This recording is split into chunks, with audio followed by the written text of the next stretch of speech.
Não é um vídeo repetido, simplesmente mais um barulho está atormentando uma cidade. E dessa vez a cidade é Pato de Minas. Eu sou o Ricardo Rezende e este é o Obscuro Notícias.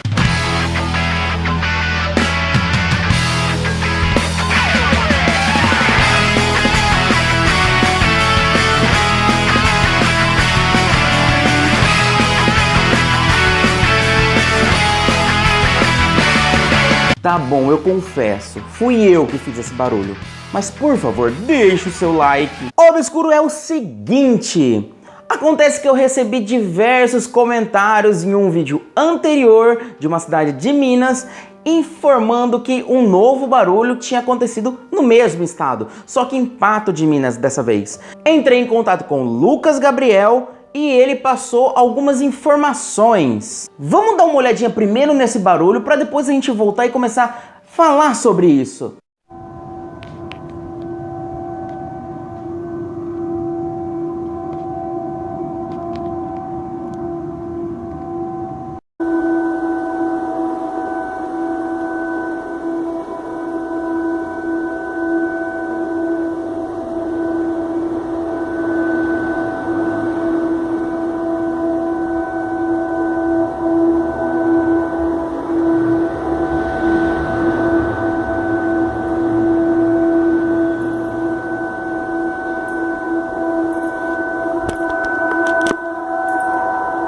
Realmente, Obscuro, se a gente for ver, é idêntico ao outro barulho de Uberlândia, mas não dá para saber certinho como é que é, pois o Lucas Gabriel sugeriu diversos sites para eu dar uma pesquisada e foi o que eu acabei fazendo e fui parar no Patos Hoje. Segundo o site Patos Hoje e até mesmo o Lucas Gabriel, esse barulho começou em torno das 23 horas e foi parar lá para 1 da manhã de hoje, dia 5 de setembro. Muita gente ficou assustada e fizeram essa filmagem que eu joguei agora há pouco para vocês.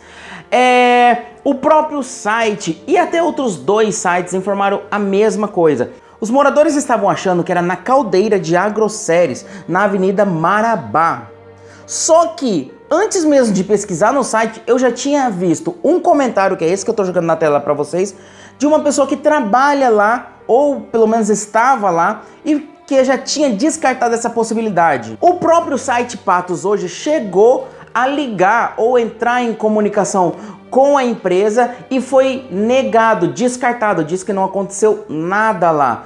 Então isso se tornou muito misterioso. Alguns moradores chegou a falar sobre outros nomes de empresa, porém todos esses nomes que foram comentados entre a população também foi descartado. Não se sabe ao certo o que é esse barulho. O mistério continua e muito recente, como vocês viram. Terminou no dia de hoje. Então eu já trouxe aqui para vocês. Se alguém tiver alguma informação, deixa aqui nos comentários. E é lógico, não deixe de conferir o vídeo de Uberlândia que eu fiz. Tá aqui. Você pode clicar e ir direto para o vídeo assistir. Também vai ter na descrição. Para você ver a semelhança entre um barulho e outro. Gente, o que é que está acontecendo? Deduze que eu já tenha feito em torno de 3 a 4 vídeos de barulhos estranhos. Talvez um ou dois eu tenha desmentido, mas esses não. Inclusive o de Uberlândia até hoje é um mistério. Então eu vou ficando por aqui, espero que vocês tenham gostado e até o próximo Plantão Obscuro. Valeu, fui!